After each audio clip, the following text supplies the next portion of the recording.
This is our 1 year review of the 2022 Toyota Tundra. We've had it for just over a year actually. We've been using it for trips all the way down to California to shoot shock value, Utah, all over BC, Vancouver Island, here. It's a beautiful place, and we've also been using it a ton for work. We've been using it for carrying stuff, big loads. We've had it stacked high with pallets. So we've been actually working the truck pretty good, and this is, our 1 year review.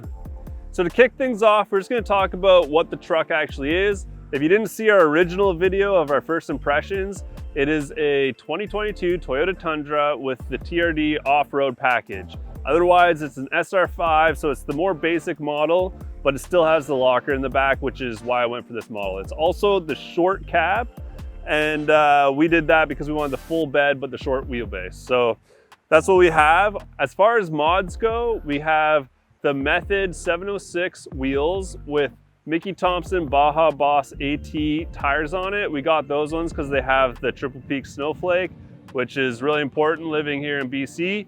On the front end, we got a C4 bumper with Baja Designs lights. And then we do have the Smitty built X2O 10K winch on the front. For suspension, it's Elka 2.5 remote resi shocks with the dual compression adjusters. I also have CBI skids on the bottom of the truck, and they're nice and thick, which I like, but the biggest thing I like about them doesn't really have anything to do with CBI, but Toyota actually figured out how to make a flat belly, more or less. So unlike the Tacoma, which has crazy cross members and exhaust hanging down and all sorts of crazy stuff, this thing from the engine cross member back is flat, which really excites me. And other than that, it's pretty much just what you see. We don't have a rear bumper at this point, and we don't have sliders. Those are two things that I would like to do at some point. I also do have a soft topper on the back. That's a recent addition. And we also have bed racks that we can put our rooftop tent on if we want to. So we've been switching it up a lot. Some trips we take the camper. Some trips we just sleep in the back with the soft shell. Some trips we sleep in the iCamper. And it just kind of depends what we're doing. And we've also just been wanting to test them all out and see what we like the best. So that's what we got set up for this thing. Other than that, it's pretty much stock. Overall, I actually really like this truck. It's a ton of fun to drive. It's got lots of power. It's got lots of space. It's really comfortable. In the interior, the front seats, super comfortable. We did that 26-hour drive and front seats are great. Back seats, not so much. They're really tight on this short cab. So if you have older kids or adults sitting in the back all the time, or even a baby seat, or a child seat or whatever, then that's gonna be pretty tough. But there is a bigger cab, so if that's important to you, get one of them. For us, we just have our dog in the back, no big deal. But for the actual controls and knobs and everything, I really love the screen. The backup camera is great, it's super clear, especially compared to a lot of other vehicles that I've been in. The backup camera seems HD compared, so it's awesome. There are a few little things that do annoy me, like the seatbelt chime for the passenger seat. My dog likes to sit in the front seat and the thing just beeps forever until he gets in the back. So that's a bit annoying. And then the braking. When you're backing up and it just slams on the brakes for you, that honestly drives me nuts because I can actually see what's going on behind me. You have a really nice camera. You got two giant mirrors, especially out in the bush. When you're trying to do a 3-point turn or something and there's a twig sitting there and then suddenly you're just and it just slams on the brakes. Does drive me nuts, but that's just a new vehicle thing, so I guess you can just deal with it, and I'm a spoiled boy. So never owned a new vehicle before, so all this stuff is really nice for me. But for some of you guys that already own newer vehicles, you probably already think that heated seats and air conditioning that works and stuff like that is pretty normal. For me, that's a really nice feature, but that's not really Tundra specific, so I'm just gonna move on. Starting at the front, we got the motor, which I do really like, if I'm totally honest. It's got a ton of power. For me anyway, it's got a ton of power, especially coming from a Tacoma on 37s and now in a Tundra with 37s. The power is unbelievable. We did all these big road trips and we go over mountain passes like the Coquihalla all the time, and you can just whiz up these hills, no big deal. The truck doesn't even sweat. Though, as far as the drivetrain goes, this is a 10-speed automatic, and I have had the overheated transmission temperature warning come up probably like 6 or 7 times, and literally not really doing anything crazy. Just driving up a hill, driving up my friend driveway that's really steep after coming up a mountain.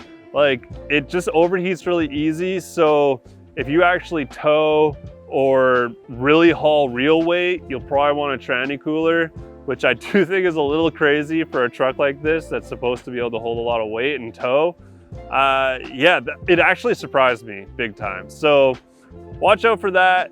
One issue that I have had with the Powertrain is the throttle lag. There's like this tiny lag when you hit the throttle. In certain situations, it just does not go for a second. And you know, most of the time it's okay. You kind of drive a little bit more abruptly because you hit the gas thinking you're gonna go and you don't. And then so you hit it a little harder and then suddenly it all comes at once. You do that. Or the sketchiest point is when you're like turning left in traffic or something and there's a car coming, but there's a gap there, so you go for it and then the truck just doesn't go and you're like, am I gonna get smoked here? And then suddenly it goes. So that has taken an adjustment for me as a driver. It's just this tiny lag, and it's not every time, which is the thing, because I feel like maybe the transmission is just getting lost a little bit and it's not in gear when you hit the gas. So I have found that a bit annoying. It doesn't bug me as much now as it used to, just because I'm more used to it. It does seem like it's just like a programming thing, so maybe one of these days Toyota will come out with some sort of update and that'll fix that problem. Other than that, the transmission shifts super smooth. You don't even really notice it shifting, which is awesome. It just, yeah, the thing just coasts. But the fuel economy is not really that good, if I'm totally honest. I don't know exactly the number, but I'm usually hovering around 20 liters per 100 kilometers. That's mixed highway and around town. And that's not that good, honestly. Even on 37s, it's still not that good. When it was stock, I was getting about 14 and a half. So that is better, but still not comparable to a lot of the Fords and Dodges, especially the diesels that are out there that are easily getting 12. So one thing I'm a little disappointed by, but you don't buy a truck like this for the fuel economy typically, and we are no different. If you saw our original initial impressions of this truck, you know that we thought the suspension was very rough. Now that we have the Elkas on there, it is substantially better, but it still doesn't hold a candle to my Tacoma that's all long travel and everything, which is fair. This is like a bolt-on setup, super easy to do, and it does ride a lot better, especially on smooth gravel roads. Like if you're going out camping on Vancouver Island and you're on a more well-traversed path, really nice. You can just bomb like it's the highway. However, if you're on stuff more like this, it does feel like the travel is a little limited. The big sway bar probably plays a part in that. It does have the sway bar in the back as well. And the flex on this thing is not that good. The rear shock mount locations are not the best. If you do a shock relocation, you could probably get a lot more out of it. I also find that on droop, the upper links in the rear do hit the gas tank, which is not ideal if you want to get more down travel. So something would have to be figured out there if you really want to get mobbing in this thing. But for normal use and just dirt roads and stuff, it is pretty nice. So no points deducted. So for a full-size truck, you're usually looking at a full-size truck because you want to do full-size truck things, which to me includes hauling a lot of weight, maybe having a camper or something, stuff of that nature. And I do have some gripes with the bed of this truck. So they went from a steel bed to now a composite bed, just like the Tacoma. And I've already got it rattling like crazy. Basically, the way it mounts to the frame, there's like these spacers in there, and they just kind of, in the composite, just get some play, and suddenly the bed is just rattling like no other. It's insane, drives me nuts. I actually ended up taking the truck back to the dealership to have this addressed, and they basically said, don't put so much weight in the bed of your truck, which to me is insane because that's why I bought the truck in the first place. So I feel like I'm gonna try and bring it back there one more time, but I feel like I'm gonna have to come up with a solution for this. The tailgate also rattles a lot. That I can deal with a bit more than the bed, but the actual bed being a little bit loose is not okay in my opinion, especially for a truck like this that's designed to actually hold weight. I've only had it for a year and it's already like that. So that is probably my biggest disappointment with the truck, if I'm totally honest. The other thing that I'm not a big fan of with the bed is that the tie down points are garbage. They're just like the Tacoma ones with the tracks and stuff. And then they have good tie down points, but they're in the corners, which is kind of useless. You want good tie down points in the center, lower than the edge of the bed. So when you have something that's bed height in there, you can strap it down. I feel like that's pretty common sense, but Toyota's never been able to figure that out. So I will probably be adding some of those in as well, because we do haul a lot with this truck, and those janky little plastic things on the side rails is not strong enough. So if you're using this truck for work, there's some work to be done on the truck. But if you're using it for play or mostly just around the city, it'll be fine. It's just like the Tacoma basically, just bigger. As far as the rear end goes, I do drag it on the ground a lot. In our first video ever taking it out, I broke some pieces off of it. And then just coming down here right now, we broke some more pieces off. So it hangs down super low, but there are solutions for that. You can get an aftermarket steel bumper. And so if that's something that you're into, let us know. We can definitely hook you up. And then I also want to put some sliders on this truck just because it's pretty long and pretty wide. So they'll just protect the doors, especially on a new truck like this. The headlights on this truck are actually really nice. I do really like them. They put out really nice, even light. I've not had any complaints with them. They do have that adjustment as well, which is mostly for hauling or towing. You can lower or raise the lights from the cab. But it's also great for a truck like yours or ours, where you're overlanding and the weight is constantly changing. You throw all your camping gear in the back or whatever, or you lift the truck and now the front's a little higher. You can just quickly dial that thing in and lower the headlights so you're not blinding people, and that is really awesome. And then if the headlights are not enough light, we have the Baja Designs light bar on there, and that thing just rips. It's insane. It's like daytime. The rest of the front bumper, I do find that the parking sensors, when you relocate them, start to beep a lot. So I just shut them off completely. But the radar itself that, you know, does your cruise control and like the actual safety stuff, that still works totally fine. So no problems there. And other than that, yeah, the mods on this thing have been working great for me. So I have always hated on crawl control. If I'm totally honest, I thought it's such a gimmick, and like I can control the vehicle better than the truck can. And in most cases, that's true. I got a locker, I got 4 low, and I can get through most situations. But there is one time where I got way too close to some soft gravel, and the truck started sliding down this slope, and I could not get it out. Every time, like just creeping, locked, unlocked, whatever, the wheels would just dig down lower and lower, and I thought that I was gonna like just sink the truck, like flip it off this edge. So I thought, you know what, I'm just gonna try the crawl control. I feel like this is what it's designed for.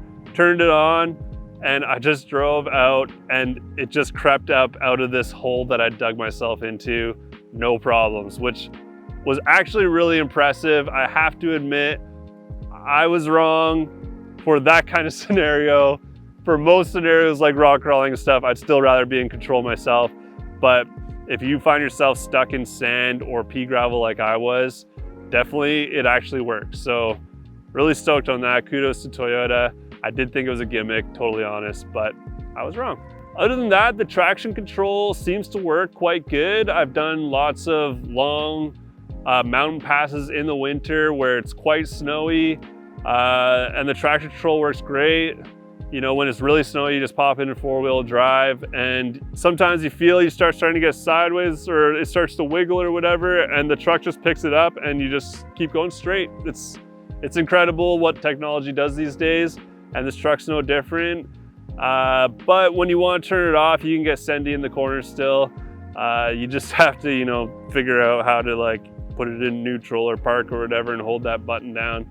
But for the most part, it works really good. You know, this is my first ever brand new vehicle and everything's tight and for the most part quiet other than the bed. But yeah, really enjoy it. If you're into like really tight trails, like what we have a lot of here in BC, maybe not the truck for you. It's pretty tough to squeeze through some of the areas that I would normally go, so I just don't go to those places when I'm driving this truck. But if you're into a more open area or you just shred gravel roads typically, or maybe you're in the States somewhere with big wide open desert everywhere, then I would be taking the Tundra over the Tacoma every day of the week. So it really depends what kind of terrain you're into and what kind of camping and wheeling you do. I would say for the more hardcore guys, stick with the Tacoma, but for anybody that's in more wide open areas or you have like more weight to haul, you should be taking one of these. If you're driving a truck with a big camper on it, and I'm not talking like a canopy camper, but like a legit one with a kitchen and stuff, you should be in a Tundra, not a Tacoma, in my opinion. I just think that the Tacoma's too small for that kind of thing. But yeah, I hope that this was a helpful video for you. If you already have one, I hope that you agree with me. If not, let me know in the comments, or if you do, let me know in the comments. If there's something that I didn't mention that you want to know about, hit me up and I'll try and answer as best as I can. And other than that, yeah, do the like and subscribe thing and I'll see you later. Bye.